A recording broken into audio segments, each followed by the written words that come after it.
Good morning. Good morning and happy Wednesday. It is hump day, money day. It is my favorite conversation of the week, or one of at least. Simply because I think that there is such a big gap, especially like in the female community with regards to getting our relationship with money right. Cashola. Now, we've talked about this before, the reason as to why, people are scared to talk about money and why we actually chose to make it one of the primary topics that we talk about. Here's the thing, money is a game, right? But if you don't talk about it, you're not being about it. And if you are not being about it, then guess what? If you ain't playing the game, you're gonna lose the game, and that's for sure, right? Wait, you can't lose a game you're not playing. But I think because everybody we all think that we need money, we all want money, then you're playing the game. It's a sport. Yes, but most people play the game wrong because they're uneducated about it. It is a sport. It's like trying to play chess with the rules of checkers. Oh, Doesn't make no that sense. won't work. Don't make no sense. That won't work. So, y'all ready to play sports? Let's do it. So today we're talking about, the concept of assets versus liabilities. Some of you guys might probably hate us by the end of today's topic, and that's okay. I don't think so. But really the point of today is to really open up your eyes so that you will be able to change the intention. Remember, something that we always say with regards to any action that you take is that you want it to be intentional. And I truly believe, because when people are either misinformed or uneducated, they either act without any intention, or they're unaware of the intention, or even if they have a good intention, they might have the wrong action. And that could be devastating, you guys, right? Because let's face it, give me an amen, high five, whatever emoji Hallelujah. you agree with. We all work hard for our money. Wouldn't you agree? Like, we all work hard for our money. We all make sacrifices in order to be able to, have more money. But why is only 1% of this country, well suited when it comes to their money, living the dream, and the rest are not? Now, yes, of course, for some of these people who are in the 1%, it is a byproduct of generational wealth. However, relying on generational wealth in order to give you financial freedom is like, hearing somebody say that you should marry a rich guy or a rich girl, and that's going to solve your problems. Right? I think it's like an easy way out, and quite frankly, every time I hear it, I get very pissed off. I think that, if you live in the United States, then you have an equal opportunity to create your dream life as anybody else. And know that this is coming from an immigrant who came to this country at 18 years old, literally by herself. Okay, so know that nothing was given to me. I had to earn everything. And quite frankly, we're nowhere near close to where we want to be. However, after, learning the money game for almost a year now, we've seen a huge transformation in our lives. And, since we are on a mission to transform so many lives, and we see this gap, especially within our community, we obviously want to provide you with the resources so that you will be better suited to have a plan. For one, to have a plan, right? To make better decisions and to hopefully climb up the mountain with us, right? So if you're ready for an uphill ride, then go ahead and say amen, amen, amen, because we're gonna go uphill.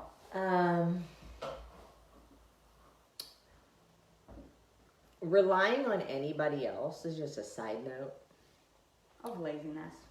relying on anybody else for anything, especially money, is always a dead end because you have no control. You have no control. Relying on somebody else for you to feel good about yourself means that you don't have control over that. Relying on somebody else to provide food for you, to lose weight for you, to carry a relationship that remains good for you. None of those things, if you're relying on anybody else, you just completely forfeit control. And then if you want to change it, you can't. So, though this is not a relationship conversation, That's for tomorrow. but it goes the same in saying, like, you need to be good with you before you can be good in a partnership, right? But you also need to be good with you before you can be good in a relationship with money. Your relationship with money has to be good for you to have control over it. There was a point that I was making. Otherwise, ta-da! Let's say good morning. I don't remember. Let's say good morning. I feel like that was a waste of before we words. get to the topic. It's all right. They love hearing you anyways. Good morning, Ashley, Lauren, Melanie, Megan. Megan, I haven't heard from you in a minute. Vox me, baby. Jerry. Kayla. Jessica Jenkins in the house. I see you, girl. Tiffany. Andrea. June Ellen. Veronica. Stacy. Jessica, I missed your meal prep accountability post yesterday. Uh-oh. I'm watching you, girl. Good morning, Tammy. Good morning, Rachel Dawn. Is that a new name? I think Rachel's been here on a live before. Rachel, if this is your first time here, drop a comment, tell us where you're from. Otherwise, welcome back. Mandy Strong, love that name. Tunes is in the house. Amen, amen, amen. Janine, let's go, baby. I miss you, bro. Moni. Karen, what's up, guys? All right. Love it, you guys. Okay, so today we're going to be talking about assets versus liabilities. What is an asset? Okay, we're going to begin with definitions, but... What is an asset? I want them to answer. What is an asset? What is a liability? Okay, go. Or the question that I want to ask is your home an asset? Because that is the biggest misconception ever. You just gave away an answer. Just gave it away. No, I didn't. The biggest reveal of them all. I didn't. So look. Unbelievable. Simply put, okay, in human to human language, before we go into proper English, but I tell you the definition of it. An asset is something that makes you money. Okay, and a liability is something that costs you money. That's as simple as you can make it. However, according to the dictionary, an asset is anything that can be owned or controlled that produces positive economic value. AKA, an asset is anything that makes you money. Okay? A liability, like we said in regular human language, is anything that costs you money.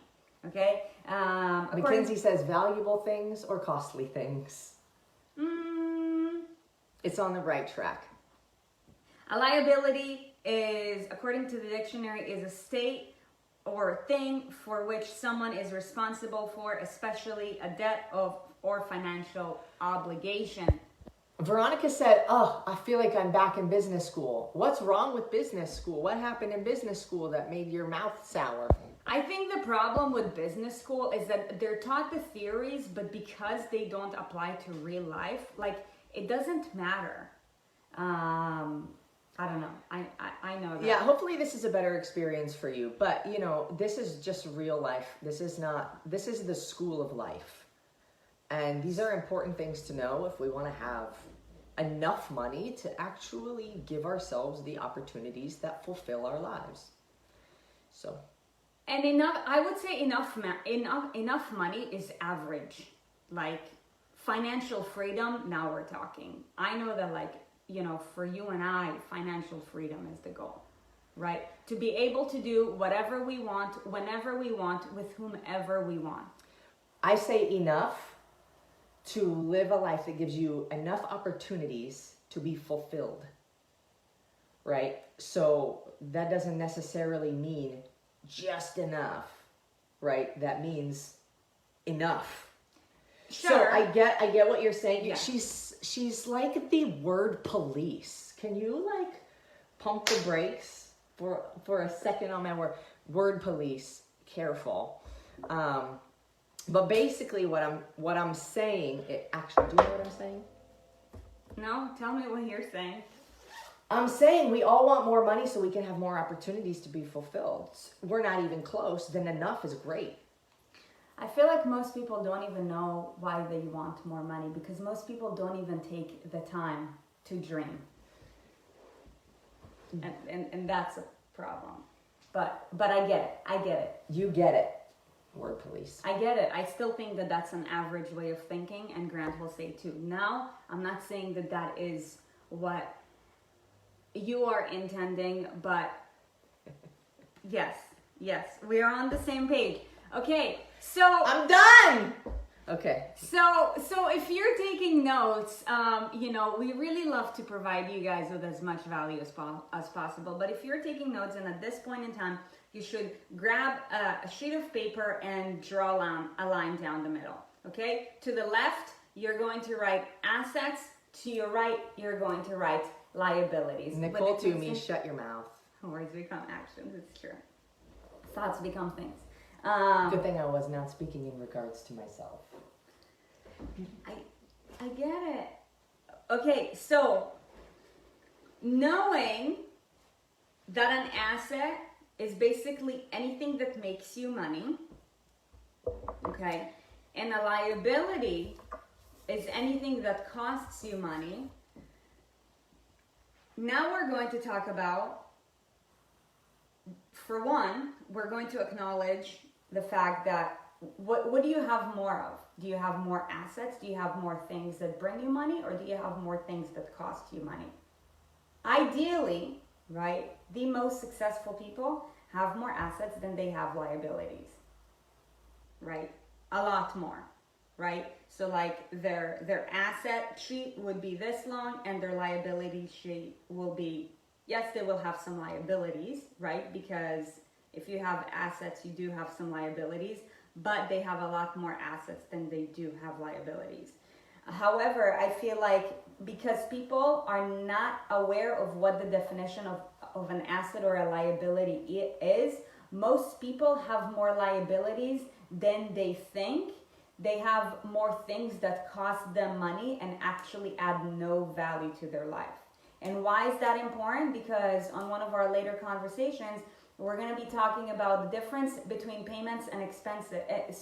The difference between expenses and investments.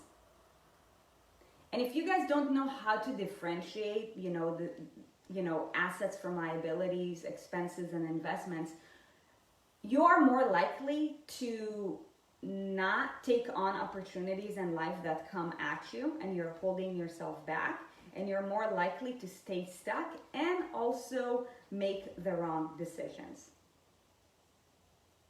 Okay? So I would love for you guys to tell me, as you're writing things down, down your asset column and down your liability column, what are some things that, like popped up in your head, or, that you have going on in your life? If you can write it down. So let's give you guys some examples. A car. What do you think a car is? Is it an asset or a liability? What is a car? What? You're being like mighty quiet. What? I'm just waiting for when I have something good to say. Liabilities, cars, boats. Veronica, you're right. Okay, Molly said. Wait. Also have to consider the size of each one. one asset could pay for a few liabilities. Yes, of course, of course. True, it's the end dollar amount. Yes. And people who are successful financially. This is good. This is why this conversation is important. Okay, Beth, car is totally an asset. You can sell it. It can take you where you need to, and it can make you money. Here's the thing, Beth. The minute that you take the car outside of the parking lot, it loses value. Okay? Also, you're responsible for it because you have expenses for it, right? Like you have insurance. Unless it's a Tesla or an electric car, then gas payments, right? Like something goes wrong, you have a car payment, right? It costs you money to get it anyways, unless you use your car, right? Like as a service that makes you money, then a car is actually a liability. And it doesn't just count driving to work. Yeah. Yes, it serves you, but a car is a liability because it's costing you money, right? That's why, you know, our mentor, Grant Cardone, says that, you know, if you get a car, like the goal when it comes to cars is to buy a car when you have twice the amount of money in passive income to pay for it. Okay, because it is a liability. Yes, it's convenient. It creates convenience for sure, but a car is a liability because it's costing you money each and every day, each and every month, each and every year. But Jerry said it depends if you own or are paying on it. It doesn't matter. If you own it, but there's repairs, it's costing you money. Yeah, a car is a liability. If you own your house, we'll get but it hasn't made you any money, and you have had to fix it, and you've paid the loan, and you've only paid money for it, it hasn't made you anything, it is fully 100% a liability. Yeah. So cars, let's get this straight. Cars are liabilities. Bye, Mandy.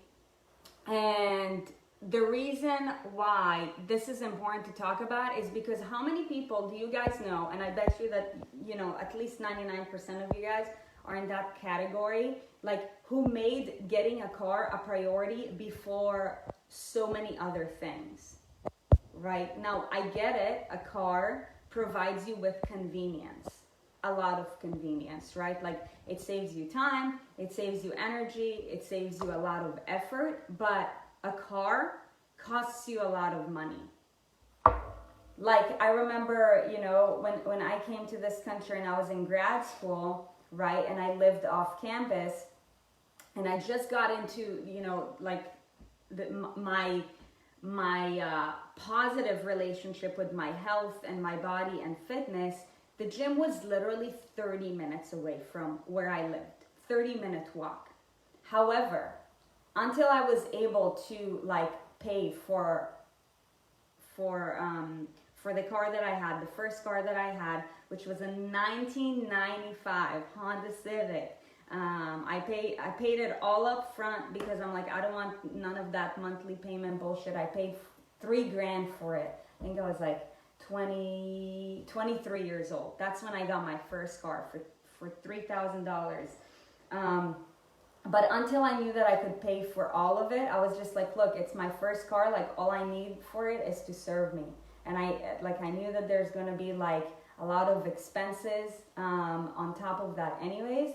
So I made sure, right, that, I mean, until I made that a priority, which it took for me time to make it a priority, I walked to the gym, like even in the snow. And if you guys know me, like there's a reason why I moved to SoCal. Let's just say that I don't love the winter very much, though I think the snow looks pretty. You know, I walked every single day to the gym 30 minutes each way. Like, you know, had I had a car beforehand, I would have saved so much time. I would have been so much more comfortable, right?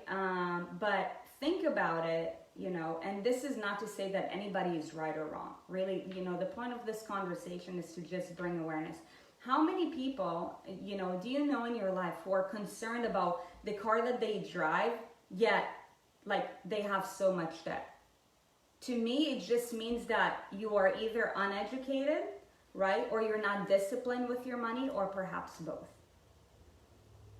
All I know is that I see in the United States way too many people, like 76% of the people in the United States are living paycheck to paycheck. Meanwhile, how many Beamers and like Mercedes do we see on the street? Like, it doesn't add up. It creates their paycheck to paycheck. Yeah, like because of this 21st century way of living, unless you are educated, you're so much more likely to get yourself in debt. And that's why these conversations are important, right? Because guess what? Is debt a liability or an asset? Debt is the worst liability you can have. Depending on the debt. True. Depending on the debt. This is very true. Depending and I'm not on the talking debt. about all school loans. I think school loan debt is stupid too.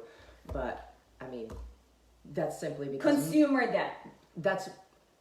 Hold on. That's mostly because the people who have student loan debt are not using their degrees for anything. Yeah. Their degree was a liability. Yeah. And it cost them.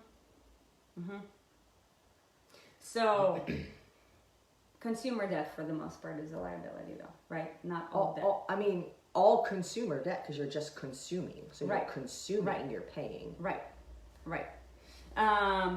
But also there's a difference between like there's sometimes where I would recommend that you go and that you use money you don't have, even if it's not initially making you any kind of direct money. But that's the difference between an investment and an expense. But it also could create debt. Yeah, of course. But that's why it's important to talk about liabilities and assets first. But it can create consumer debt. Yes. Think about when somebody joins one of our like higher level programs. Right. They may acquire debt. Right. I wouldn't say that debt is bad because it's improving the quality of your life. It's not directly making you more money, but if you're improving the quality of your life or you're learning something and applying it and utilizing it to your advantage to move yourself forward in life, that is a good investment in yourself.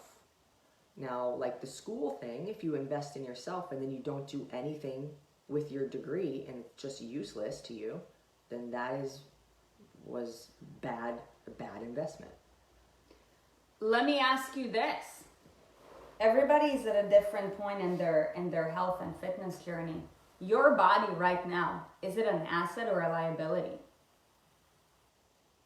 Think about it. That's a really great question. Is your body an asset or a liability? If you are taking any sort of medication, then guess what? Your body is a liability. It's costing you money every single day, every single month, every single year. Costing you unnecessary money. Yes. Because you could go to the doctor for preventative and you can do things to maintain your health, right? Buying healthier foods. And these things cost money. But when you're paying unnecessary money for things that could be avoided, that then becomes a liability. Right. And that is why I wanted to bring up this point, because when somebody joins the inner circle, though they, depending on their current financial status, they could get themselves in debt, they are working on, in their liability to asset sheet, have more assets than liabilities. So that's what makes it an investment, because it's increasing your own net worth. It is, right? But, you know, if you're paying for procedures, you know, if you are, you know, paying for medications on a regular basis, that is all liabilities, right? Even if you're having to take time off of work because you get sick often, because you don't treat your body well, you're losing money because of that scenario. Right. You're not able to go to work as much versus, right, you know, let's say if you're healthy, you do not depend on any medications. Taking supplements are an investment, right? Because taking a supplement, right, like brings you more health. However, most supplements out there are shitty. So, you know, you have to be careful with regards to what supplement you're taking, but like paying for supplements, you know, is helping you to increase your net worth. Every time you're going to work out, you are increasing your net worth. Every time you're having a healthy meal, even if it costs you $2 more than a McDonald's meal, guess what? You are increasing your net worth, and therefore you're building up your asset sheet versus your liability sheet, right? You know, treating your body like a piece of crap is a liability. It's the worst liability you can ever have, right? Because when you're not healthy, guess what? There's two things on the line. For one, you're being less productive, so you're not able to make as much money. If your way of making money is to trade time for money, if you're on any sort of wage or salary or hourly payment, right, then you are trading time for money, and therefore the amount of work that you put in, right, will directly affect how much money you're getting, right? But man, where was I going with that? Asset. Body. Yeah. Oh, or if you're unhealthy too, right? And guess what? You have less days in your life. I mean, by the end of the day, we're having these conversations about, you know, mindset and health and money and relationship. Why? Because life is a game, right? And I'm pretty sure that if you're watching this and if you're in our community, you're watching us because you want to improve your life in probably more than just one way. Step up your game. Right. So, like, health is everything. Like, health is the foundation because health buys you more time on this planet. Also more energy, more productivity, right, more right, focus. Right. And that's why I was going with that. So like your body, is it an asset or is it a liability? Now, of course, we have the obvious, like, you know, credit card debt, bank debt, you know. Bank debt. I don't know, but I see it here as examples of liabilities. If you haven't paid the IRS, right, like all these are forms of liabilities.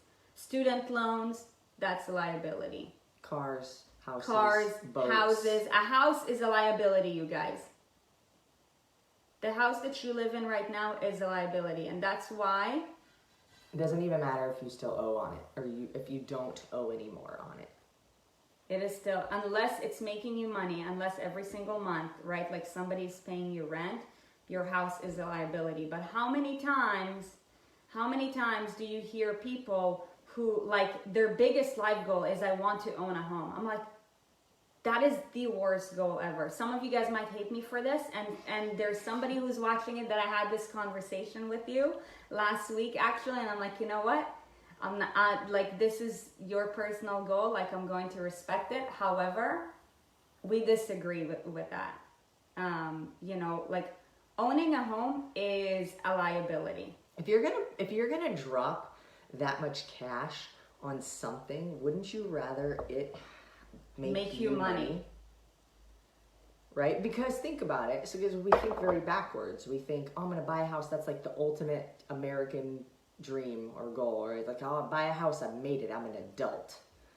But if you buy a house, then you've just increased your expenses for something that's not getting you any. You've put yourself back. Right? So now, if you were to have put that money into some kind of property where somebody else rents it from you and they pay down the mortgage, now we're talking. Because, I mean, of course, there's a lot that goes into this, and there's a lot of things to consider. But if you're putting your money into something, that much especially, because minimum, you're probably going to put down like 20 grand. Maybe not, I guess, especially now with how, like, banks are trying to give money away. But if you put that much money down to add then to your expenses, you've now just took out a chunk of cash that you don't have. You have higher expenses and nobody's helping you pay for it. Wouldn't you, like, rather buy a house And even if I'm just breaking even and not even profiting off the house, at least somebody else is paying for the house that I own. Now I have an asset. Because if I were to sell that house after 2 years and the loan is paid down, you know, if it's like a 30-year loan and the house has been paid down for 2 of those years, I'm going to make money on it because the house is also appreciated. So now I have extra money. I have an asset. I have a real asset that is adding to my net worth because somebody else is paying the loan I have from the bank by giving me rent. Jerry, we're not talking about flipping houses. We're talking about buying a house for a home, not you being like a house flipper. Buying a house to live in. Yes. Buying a house for you to live in is a liability. Buying a house to have somebody else live in and pay down the mortgage is an asset. Do you guys even know what the word mortgage means? Mortgage, according to Old French, right, is mort or death. Right? Like mortgage means death. It's like, okay, for the next 30 years, you're going to pay so and so money every day. So like, you know, most people, right? Like keeping up with the Joneses lifestyle. Okay, I want to drive a Mercedes. I'm going to own a nice home, right? It's like before you get your paycheck, right? The IRS takes 40%. Right, unless you play the 40% rule, which we'll talk about. We've kind of touched upon it before. You have your car payment, you have your mortgage. What's left for you? Like where is money to put aside towards investments that make you assets? See where I'm going with that? So houses are a liability. Okay. Well, let's talk about assets. We said your body can be an asset, right?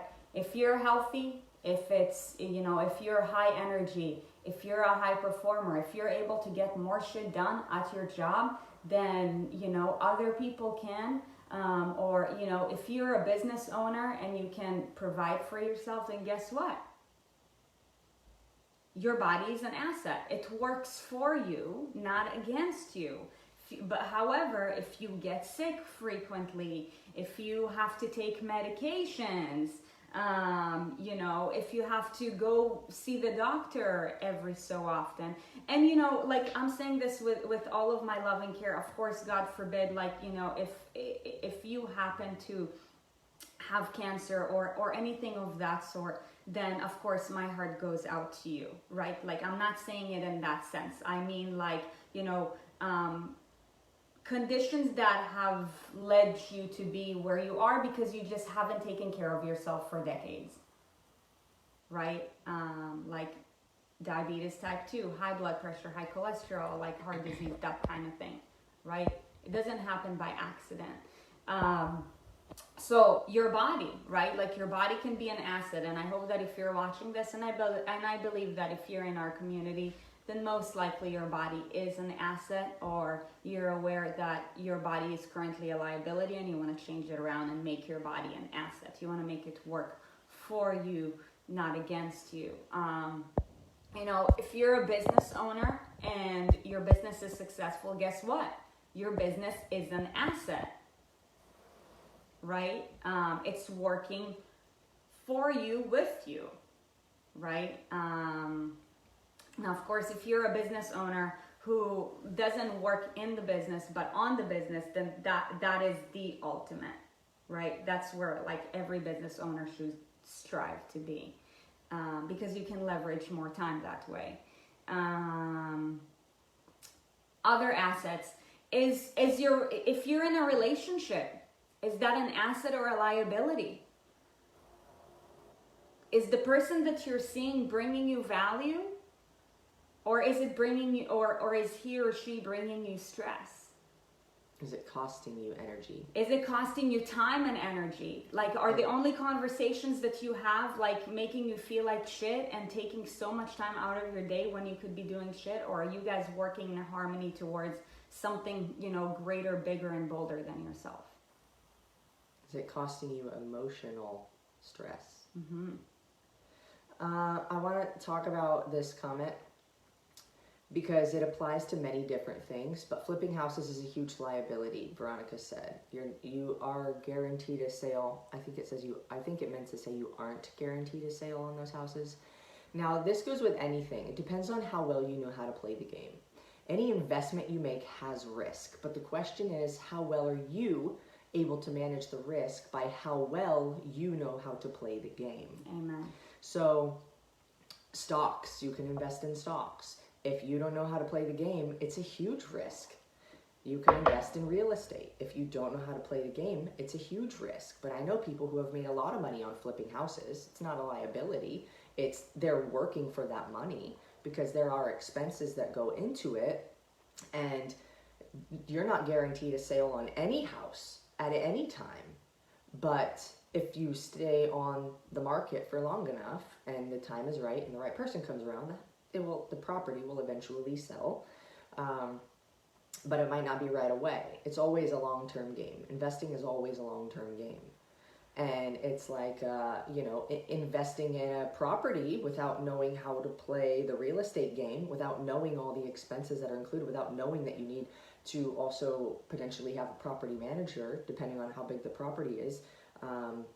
If you don't run the numbers right, it's a huge risk. It's not guaranteed to be an asset, but you have to know how to play the game. And the better you know how to play the game, the less risk you actually have, because you're less likely to make stupid investments. Exactly. So, mortgage is a liability, but becomes an asset after. I wouldn't even say that, because if you've paid for the entire house, the house now, if you've paid down a 30-year loan, the house now is old and it's costing you. You got to replace things. You've got to repair things. You've got to maintenance. It's still costing you money. And even if you were to sell it, all the money you've put into fixing whatever has broken, you have to then consider, even though it's appreciated, did I still make back what I spent plus everything that I had to spend to fix it and repair it and maintain it? Not to mention taxes, which you never get back, property taxes and all of that. So it's still liability, and like anything, buying and building houses could be the best investment. It could be a shitty investment, but if you don't know the game, it's probably not going to be very good. Yeah. So you got to know the game in order to play it right? Yeah. And that's with anything, right? When you pay rent, you're paying into something that you would never own. It's true. However, when you're paying for a house, even when you own it, it's still costing you money. Yep. Right? It's still costing you money. When you rent a home, if it snows on your house and it's 50 years old and the freaking roof caves in, who's going to pay for that? When you rent a house, you have freedom, right? Like, you can leave and go, move across the state whenever you want, right? Like, when you buy a home, right, unless it's one of your many homes, most likely you're going to be stuck there for the rest of your life. Aside from the fact that if you live in the same home for 50 years, then I guarantee you that nothing in your life changed, which means that you're limiting yourself with personal growth. And I think that is the most expensive thing ever. But, look, we can talk about houses for decades. We get all of our information literally from the greatest financial guru. His name is Grant Cardone. And one of the best real estate investors. Yes, and we study under Cardone because I'm not sure if you guys know, but we are in his licensee program, which means that if you want, we are happy to give you access to his 7-day free trial to Cardone University, where we consume all this information from. Look, there's so many people who put out information out there, and when it comes to health and weight loss, we tell you that too. You want to pay attention to only one person, but you want to pay attention to somebody who has shown to increasingly become more successful throughout time. When I say throughout time, I don't mean over a year. I mean over decades, over economic cycles, right? That's the most important thing. The economic cycles. Who can last? Right now, we're gonna see who's swimming naked. Yeah. We're about to see who's swimming naked because shit is going this way economically. Yeah. Whether we want it to or like hearing that or not. Shit is going sideways. Not even sideways, down. There's going to be some blood in the streets. There already has been. Shit. There are thousands of small businesses closing down. You know, and it's not to say that it's all their fault. Some are just in unfortunate positions, in unfortunate industries at this time. So our heart goes out to them. But even the people who are successful or have a lot of money or seem to have a lot of money, we're going to find out. Yeah. We're going to find out. And the ones who last are the ones you want to follow, the ones who you want to trust, the ones who you want to emulate. Yeah. What are they doing? Let me mimic that in my own style, my own fashion. Yeah, you have to pay very close attention to what is the source of information that you are consuming. Because the problem with the 21st century is that there's too much information out there. And it's misleading. So like you just have to be consistent with one source and just, you know, follow along. And you know what? Like we chose to follow Grant Cardone for that reason, because he speaks the truth, the hard truth that I feel like most people are too sensitive to even want to comprehend. Which However, is why we love him. Yeah, the truth will set you free, and that's why we have massive respect for him, right? Like again, we do not consider ourselves financial gurus or relationship gurus whatsoever. We know that when it comes to health and fitness and weight loss, that is definitely our area. However, by the end of the day, we are all students, okay? If you actively keep on learning, right? And at the end of the day, you and I are very self-aware and have this ability to dissect and analyze why we're thinking the things that we're thinking and why we're behaving the way we're behaving. Yeah. And so in a relationship, we can dissect and pick apart and discover why it is that things work really well and why things don't work so well. And then transfer all of that to you. So though we're not experts in a sense that we've helped a bunch of people improve their relationships, right. we can like dissect. We don't, right. We can dissect by watching other people and by looking within and saying, like, correlating certain things and picking apart why certain things are going well or why somebody responds a certain way. And then also the ability to take ownership and say, what's my fault? Even if it's maybe not my fault, what could I have done better in this situation? And so,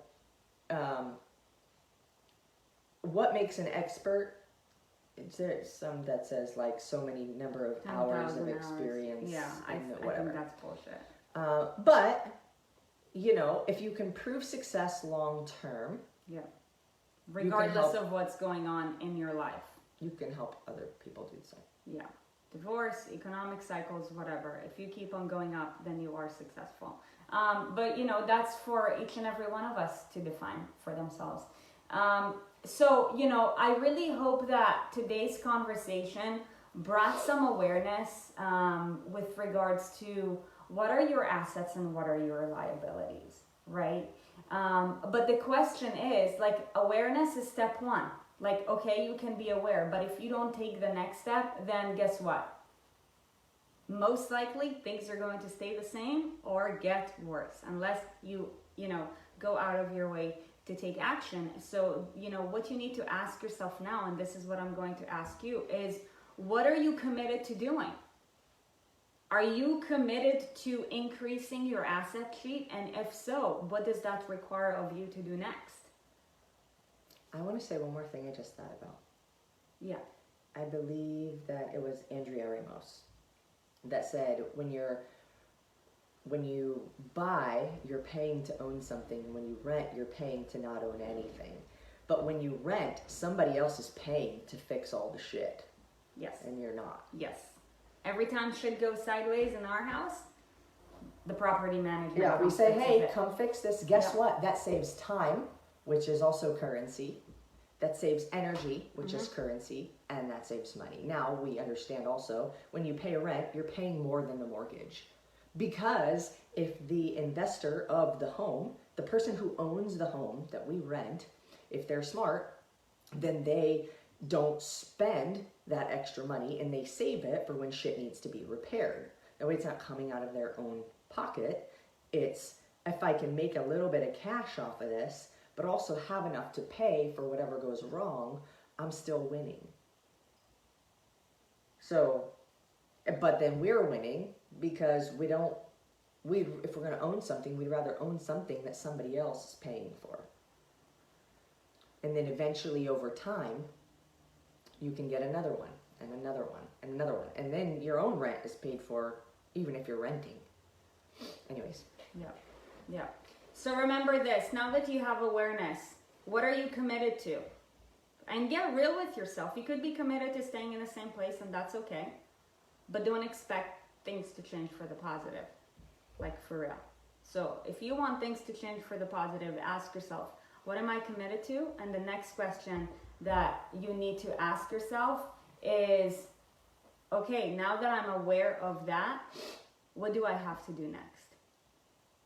It's going to require some sacrifice. Nothing changes if nothing changes.